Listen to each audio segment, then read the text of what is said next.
ఈయన వల్లనే ఆపరేషన్ చేయించుకుందా? ఇవన్నీ ఫేక్ వీడియోలు, విఐ వీడియోలు, ఇవన్నీ తెలిసిపోతున్నాయి అందరికీ. అర్థమైందా? ఇవాళ ఆవిడ దొరకట్ల, మీడియా ప్రశ్నిస్తుంది, అడుగుతుంది. దమ్ముంటే ఆవిడ రమ్మనంటే ప్రెస్ ముందుకి, మీడియా ముందుకి. జనసేన కార్యకర్త కానీ జనసేన పార్టీలో ఉన్న వాళ్ళు కానీ చాలా క్రమశిక్షణగా ఉంటారు, మీకు కూడా తెలుసు. ఎందుకంటే ఆయనే, మా అధ్యక్షుడే క్రమశిక్షణకు మారుపేరు. ఇవాళ రాష్ట్రంలో కాదు, దేశంలో కాదు, ప్రపంచంలో కాదు, ఆయన ఎన్నో అవార్డులు తీసుకున్నాడు. ఇవాళ నేను ఒక కార్యకర్తని, ₹1 తీసుకోను నేను. అర్థమైందా? ప్రజాసేవ చేస్తాను, ఎంతో అంతో ప్రజలకు ఉపయోగపడే పనులే చేస్తాం. ఆయనకు అక్కడ మంచి పేరు వస్తుంది, ఆయన బ్లేమ్ చేయాలి. ఈ జనసేనని టార్గెట్ చేసుకోవటమే మెయిన్ వైఎస్ఆర్సీపీ అయిపోయింది.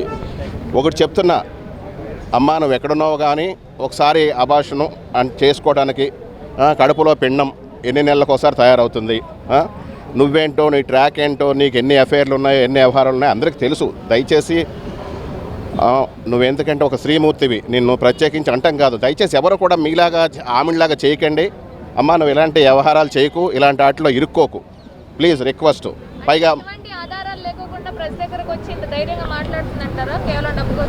అవి ఆల్రెడీ మీ మీడియాలో చూపిస్తున్నారమ్మా. అవి వీడియో డబ్బు కోసమే, ఆవిడ డబ్బు కోసం ఈయనొక్కనే టార్గెట్ కాదు, ఇంకా చాలా ఉన్నాయి, ఇంకా చాలా వస్తున్నాయి. ఇప్పుడు మీ మీడియాలో కూడా ఆవిడ ఇట్లాంటి వ్యవహారాలు చేసి బ్లాక్మెయిల్ చేసే వ్యవహారాలు చేస్తుంది ఎప్పటి నుంచో. కాకపోతే ఈయన టార్గెట్ చేయడం వల్ల దొరికిపోయింది. ఒకటి చెప్తున్నా మీకు, ఇలాంటి చేయకండి. రోజాక నువ్వు కూడా చేయొద్దు. ఈ లడ్డూలు ప్రపంచ ప్రసిద్ధిగాంచిన దేవుడిది లడ్డు గురించి ఇంకా అర్థమైందా? మీరందరూ దొంగలని నిరూపించారు, రేపో మాపో జైలుకి వెళ్తారు. అట్లాంటిది ముందే అదేదో మిమ్మల్ని దొంగలుగా పట్టుకునే టైం వచ్చేస్తుందని చెప్పేసి ముందే వీళ్ళ మీద చంద్రబాబు, పవన్ కళ్యాణ్ నిందలు మోపేద్దామని స్టార్ట్ చేశారు ఆల్రెడీ. అర్థమైందా? రేపు ఒక 2 డేస్లో 3 డేస్లో మీరందరూ జైలుకి వెళ్తారు, అది గుర్తుపెట్టుకోండి. దయచేసి ఇట్లాంటి వీడియోలు ఆవిడని చేయొద్దని చెప్తున్నా. అమ్మ, నీకు డబ్బు కావాలంటే మీ పార్టీ నాయకుల దగ్గర కానీ ఇంకా ఏదైనా బిజినెస్లు చేసి కానీ బతుకు. ఎందుకంటే నీ బతుకు రోడ్ల మీదకి వస్తుంది ముందు. అర్థమైందా? నువ్వనుకుంటున్నావు అతను బ్లేమ్ చేశాను అనుకుంటున్నావు, నువ్వు అంతకన్నా 10 రెట్లు బ్లేమ్ అయిపోతున్నావు. అది తెలుసుకోమని చెప్తున్నాను. ఇట్లాంటి వ్యవహారాలు మానుకో. ఆభాషణలు, డైవర్ట్స్, నాకేదో ముందు మొగుడు ఉన్నాడు, రెండో మొగుడు ఉన్నాడు, మూడో, ఎన్ని అవమానాలమ్మా ఆడపిల్లలకి. నీ కారణంగా ఆడపిల్లలకి బ్లేమ్ అయిపోతున్నారు మీలాంటి వాళ్ళ కారణంగా. అప్పుడు పాపం జానీ మాస్టర్ కూడా మంచి సాంగ్ చేశాడు జనసేన పార్టీ కోసం, ఆయన కూడా అట్లాగే బ్లేమ్ చేశారు. ఎందుకంటే పవన్ కళ్యాణ్ గారికి ఒక రైట్ హ్యాండ్గా లెఫ్ట్ హ్యాండ్గా ఎవరు ఉండాలనుకుంటున్నారు, వాళ్ళని బ్లేమ్ చేయాలని చెప్పేసి మీ టార్గెట్ పెట్టుకుంటున్నారు. చూడండి, మమ్మల్ని ఏం చేయలేరు. ఆయన ప్రజల మనిషి, ఎక్కడో మారుమూల పల్లెకి రోడ్లు వేస్తున్నాడు. అర్థమైందా? ఎంత కష్టపడుతున్నాడు అసలు, ఎన్ని విధాలుగా. ప్రతి రూపాయి ప్రజలకు. ఏ రాజకీయ నాయకుడైనా ఉన్నాడా? ఏ రాష్ట్రంలోనైనా ఉన్నాడా? అక్కడ మహారాష్ట్ర పిలుస్తుంది, సిక్కుల వాళ్ళందరూ సన్మానాలు చేస్తున్నారు ఆయనకి. కేరళ, కర్ణాటక, తమిళనాడు, ఇంత పేరు గల పార్టీ. మేము తప్పు చేయము. జనసేన తరపున ఉన్న ఏ ఒక్కళ్ళు కూడా 100% తప్పు చెయ్యరు. ఇది మీకు చెప్తున్నా ఘంటాపదంగా.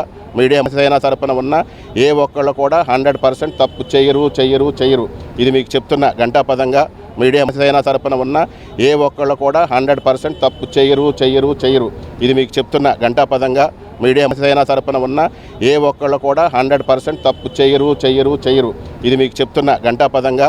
మీడియా జనసేన తరపున ఉన్న ఏ ఒక్కళ్ళు కూడా 100% తప్పు చెయ్యరు. ఇది మీకు చెప్తున్నా ఘంటాపదంగా. మీడియా జనసేన తరపున ఉన్న ఏ ఒక్కళ్ళు కూడా 100% తప్పు చెయ్యరు. ఇది మీకు చెప్తున్నా ఘంటాపదంగా. మీడియా జనసేన తరపున ఉన్న ఏ ఒక్కళ్ళు కూడా 100% తప్పు చెయ్యరు.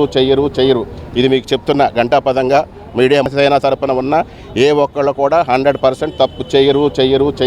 ఇది మీకు చెప్తున్నా ఘంటాపదంగా. మీడియా జనసేన తరపున ఉన్న ఏ ఒక్కళ్ళు కూడా 100% తప్పు చెయ్యరు. ఇది మీకు చెప్తున్నా ఘంటాపదంగా.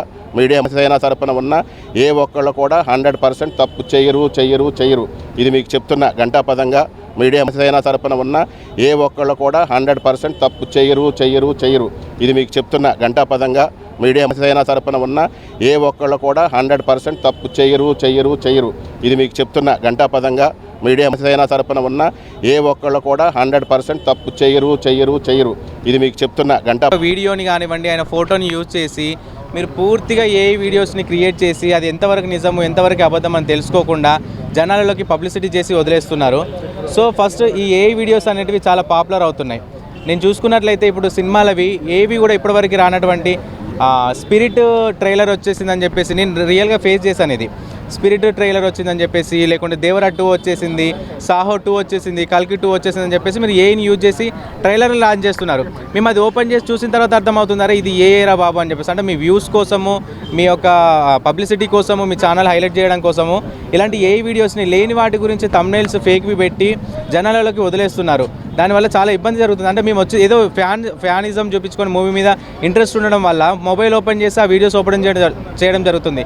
కాబట్టి దయచేసి అందరూ ఏఐని కొంచెం ఎవరైనా మిస్యూజ్ చేస్తున్నటువంటి థంబ్నెయిల్స్ ఏమైనా ఉండుంటే లేనివి ఫేక్గా క్రియేట్ చేసి పంపించినట్లయితే ఈ యూట్యూబ్ వాళ్ళు దీని మీద కూడా స్ట్రైక్ చేయాలని కోరుకుంటున్నాను నేను. ఇంకొకటి అకిరానందన్ గారు, అంటే ఆ అబ్బాయి వెళ్ళడం అనేది, అంటే చిరంజీవి గారు, వెంకటేష్ గారు మాత్రమే ఇంతకుముందు ఏఐ గురించి సుప్రీంకోర్టు వరకు వెళ్ళడం జరిగింది. కానీ ఒక చిన్న వయసులో ఒక పెద్ద నిర్ణయం తీసుకున్నాడని చెప్పాలి. ఎందుకంటే ప్రతి ఒక్కరు ఏఐని చాలా మిస్యూజ్ చేస్తున్నారు. మన పవన్ కళ్యాణ్ గారి కొడుకు అని అంటే అసలు తక్కువ కాదు కదా. అకిరానందన్ ఆయన ఒక చిన్న ఫోటో మీదనే ఈరోజు ఏదైనా జరిగింది అని అంటే పబ్లిసిటీ చేయడానికి చాలామంది ముందుకు వస్తున్నారు. మిగతా పార్టీ వాళ్ళు కూడా ఫేక్ చేయడానికి చూస్తూ ఉంటారు ఆయన జనసేన పార్టీ గురించి. అలాంటిది ఆయన చేసినటువంటి ఏ వీడియో మీద సుప్రీంకోర్టు వరకు వెళ్ళడము, స్పందించడం అనేది చాలా మంచి విషయము. ఇంకొకటి, ఈ పవన్ కళ్యాణ్ గారు చాలా చిన్న మనిషి కాదు, ఒక డిప్యూటీ సీఎం. ఆయన ఒక తెలుగు ఫిల్మ్ ఇండస్ట్రీని ఊపుతున్నటువంటి ఒక మనిషి. ఆయన ఫ్యామిలీ వరకు వెళ్ళి ఆయన ఫ్యామిలీ యొక్క అతని కొడుకుదే మీరు ఏ వీడియో క్రియేట్ చేసి పెట్టారు అని అంటే అండ్ భయం లేని చేష్టలు అయిపోతున్నాయి ప్రతి ఒక్కరికి. ఏ చేతిలో ఉంది, మేము వాడేసుకుంటాము, మేము దీని టెక్నాలజీ మాకు వచ్చు, ఈ ఆర్టిఫిషియల్ని ఎంతవరకైనా క్రియేట్ చేస్తాము అని చెప్పేసి మీరు అనుకుంటున్నారు. కానీ దీనికి ఒక మంచి క్రియేషన్ యూజ్ చేసుకోవడానికి యూజ్ చేయండి. మంచి వీడియోస్ చేయొచ్చు ఏఐ ద్వారా, అది మనకు తెలియని టెక్నాలజీని క్రియేట్ చేస్తుంది. కానీ ఇలాంటి ఫేక్ అలిగెన్స్, ఈ ఫేక్ వ్యూస్ కోసము మీరు ఇలాంటి చేయడం అనేది కరెక్ట్ కాదు. సో దయచేసి అందరూ ఏఐని మంచిగా యూజ్ చేయాలి, ఇలాంటి నెగిటివ్ ట్రోల్స్ చేయకండి. ఇంకొకటి, బిగ్ షాట్స్ అండి వాళ్ళంతా. అకిరానందన్ అంటే నార్మల్ పీపుల్ కాదు ఆయన. అలాంటి వాళ్ళ జోలికి వెళ్ళే ముందు ఆలోచించి ఆచితూచి అడుగేయాలని కోరుకుంటున్నాను నేను.